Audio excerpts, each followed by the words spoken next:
ഇല്ല, ഞാനൊരു ട്രെൻഡിൻ്റെ പുറകെ പോയിട്ട് എഴുതുന്ന ഒരു ആളല്ല. As A writer, as A creative person ഞാൻ അതിൻ്റെ ആളല്ല. പക്ഷേ ഞാൻ എൻ്റർടൈൻമെൻറ്റിനെ കുറച്ച് കാണുന്നുമില്ല. അപ്പോൾ ഞാൻ പറഞ്ഞിട്ടുണ്ട് അതിന്, അതായത് കോണ്ടന്റ് ഈസ് ദ കിങ് എന്ന് പറഞ്ഞാലും എൻ്റർടൈൻമെൻറ്റ് ഈസ് ദ ക്രൗൺ എന്ന് പറയേണ്ടി വരും. അപ്പോൾ എൻ്റർടൈൻമെൻറ്റ് പാരമൗണ്ടാണ്. പക്ഷെ എന്നാൽ പോലും ചില എക്സ്പെരിമെൻ്റൽ ആയിട്ടുള്ള സാധനങ്ങൾ ചെയ്യുമ്പോൾ ഞാൻ റിസോർട്ട് ചെയ്യുന്ന ഒരു വഴി എന്ന് പറയുന്നത്, എനിക്ക് ആളുകളുമായിട്ട് ഷെയർ ചെയ്യാൻ തോന്നുന്ന കാര്യങ്ങൾ ഞാൻ മെയിൻ സ്ട്രീമിലാണ് ഞാൻ identify main stream myself as A main stream writer. അപ്പോൾ എൻ്റെ സിനിമകൾ, എൻ്റെ ആശയങ്ങൾ ആളുകളുമായിട്ട് സംവദിക്കാനുള്ളൊരു സ്ഥലം ആണ് മെയിൻ സ്ട്രീം സിനിമ. അപ്പോൾ അതിൽ പക്ഷേ എൻ്റർടൈൻമെൻറ്റിനെ കുറയ്ക്കാതെ നോക്കും. പക്ഷേ ഈ പറഞ്ഞ പോലെ ട്രെൻഡിനെ റൈഡ് ചെയ്യുന്നൊരു റൈറ്ററല്ല.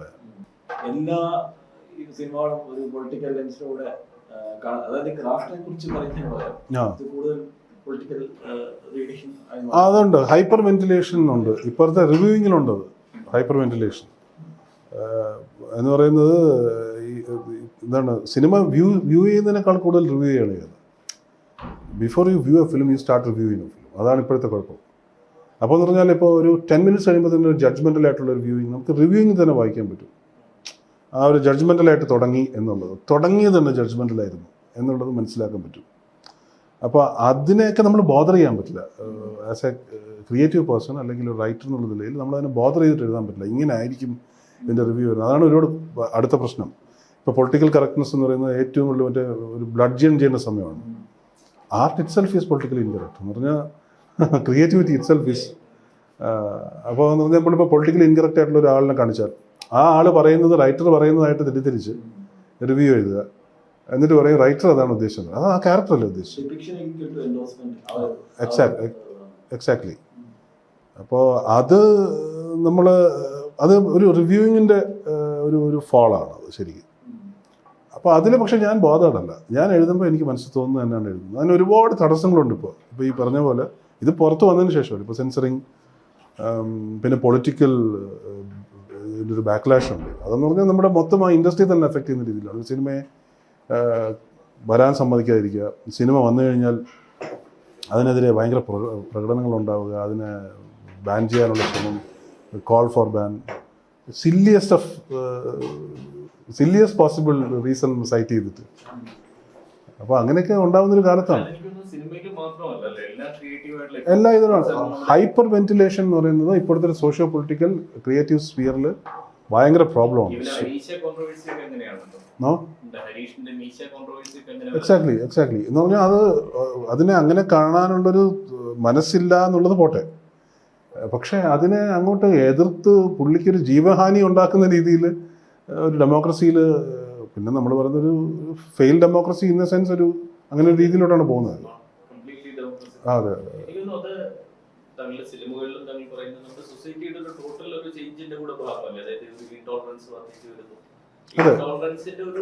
ഇൻടോളറൻസിന് കൂടുതൽ അവന്യൂസ് കിട്ടുന്നു എന്നുള്ളതാണ് ഇപ്പോഴത്തെ പ്രശ്നം. ഇപ്പോൾ സോഷ്യൽ മീഡിയ വന്നതോടുകൂടി പണ്ടും ഇൻടോളറൻസ് ഇല്ല, പെട്ടെന്ന് സഡനായിട്ട് ഇൻടോളറൻസ് വരില്ല. സത്യത്തിൽ ഇത് ഓൾറെഡി ഉണ്ടായിരുന്നു എന്നാണ് എനിക്ക് തോന്നുന്നത്.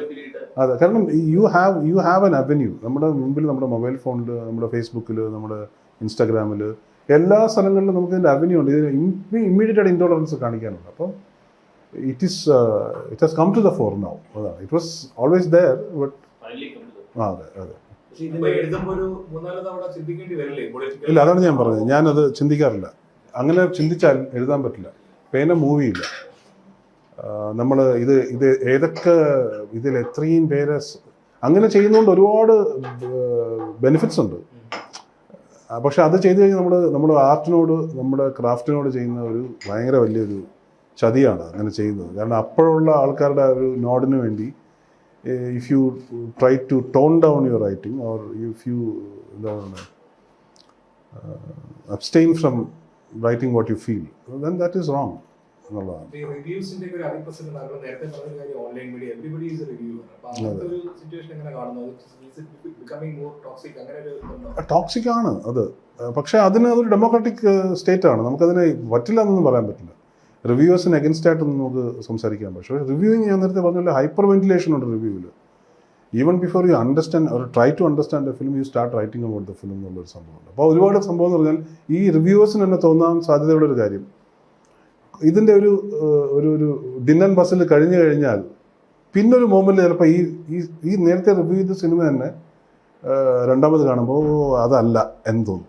കാരണം ആ കറക്റ്റ് വ്യൂയിങ് അപ്പോൾ കിട്ടാത്തത് കൊണ്ടായിരിക്കാം. നമ്മൾ we are asked to write something, അതിന് നമുക്ക് പെട്ടെന്ന് ആദ്യം റിവ്യൂ ചെയ്ത ആൾ അല്ലെങ്കിൽ അങ്ങനെയൊക്കെ ഉള്ളൊരു കോമ്പറ്റീഷൻ ഉണ്ട്.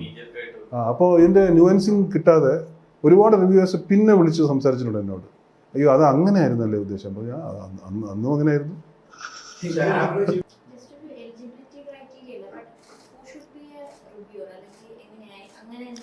അങ്ങനെ ഇല്ല. എനിക്ക് മനസ്സിലായിട്ടുള്ളതെന്ന് പറഞ്ഞാൽ ഒരു സിനിമയെ റിവ്യൂ ചെയ്യുമ്പോൾ നമ്മൾ ഒരുപാട് മനസ്സിലാക്കിയിരിക്കണം ആ സിനിമ എവിടെ നിന്നാണ് വരുന്നത്. അതിന് കുറച്ച് റീഡിങ് അപ്പ് ആവശ്യമുണ്ട് ഒരു സിനിമയെ റിവ്യൂ ചെയ്യുമ്പോൾ.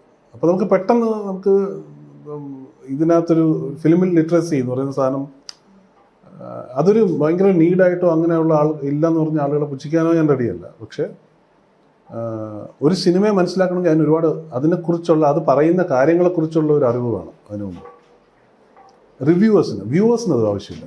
വ്യൂവേഴ്സിന് നമ്മുടെ സിനിമ കമ്മ്യൂണിക്കേറ്റ് ചെയ്തില്ല എന്ന് പറഞ്ഞാൽ എനിക്കത് ഇഷ്ടപ്പെട്ടില്ല എന്ന് പറയാം, ഓക്കെയാണ്. പക്ഷേ റിവ്യൂവേഴ്സിന് ഒരു റെസ്പോൺസിബിലിറ്റി ഉണ്ട് റിവ്യൂ ചെയ്യുന്ന സാധനത്തിനോട്.